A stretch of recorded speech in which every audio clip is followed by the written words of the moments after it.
I'm Alessandra Barrett, Special Projects Editor for JOC. I'm speaking with CEO of Port Tampa Bay, Paul Anderson, at TPM 2015. Thanks for joining me today, Paul. Alessandra, it's nice to be here again. So, with your background as a Federal Maritime Commissioner, you bring a unique regulatory perspective to your role at the port. What are your comments on what we've just seen in the West Coast? I think that it should have never gotten to the point that it did, quite frankly. I think that our industry needs to do a much better job of preparing for this. We know that these contracts are coming years ahead of time, and I think that it's going to hurt our economy. It's going to hurt small business owners. It's going to hurt some of the smaller players. Our industry has to do a better job in getting some more clout on Capitol Hill and make sure that we're going to deal with this with potentially the next administration, whoever he or she may be. And I come from somewhat of a political background, having been appointed by a president, been confirmed by the Senate, been appointed by a governor, helped, worked in Washington on the Hill early in my career.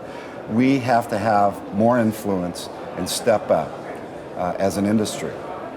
And how about domestically? Tell me a little bit about what's going on in the Gulf and Florida, infrastructure and trade lanes there. We have a huge consumer market in the peninsula that sticks down in the Caribbean with near proximity to Latin America.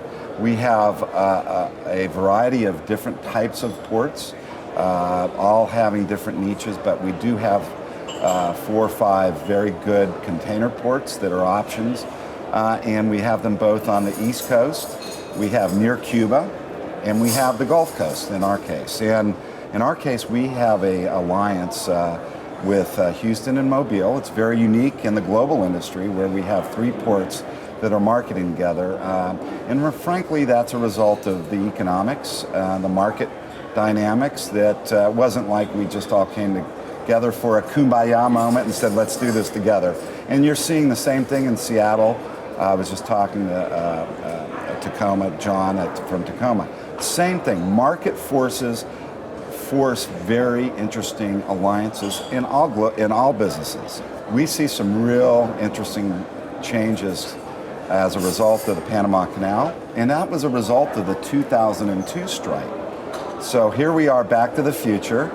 You know, the more things change, the more they remain the same. 13 years later, we're right back where we were, what caused the primer of a Panama Canal expansion.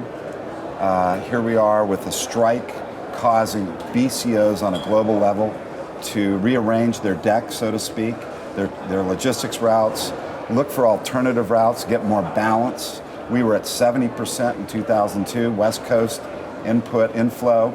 We're now down below 60%, and I see that going more to 50%. We see that Gulf Coast advantage, which we call our marketing agreement with Mobile and Houston, getting some gains from this.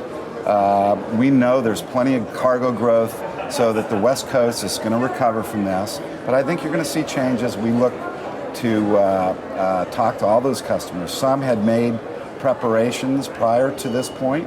We're going to really go after that hard, and we have a lot of opportunities. With Florida, its growing population, the fastest growing state in the union, we will add 1 million new residents, so we'll go from 20 million to 21 by 2020.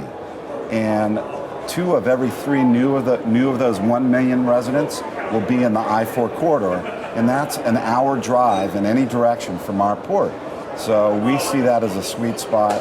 I know other ports in Florida, and our governor, who has invested almost $1 billion in the last 4 years in the port, both waterside, the deepening of Miami, and infrastructure on the land side, improvements to its ports to be more competitive as the Panama expansion comes at us very fast.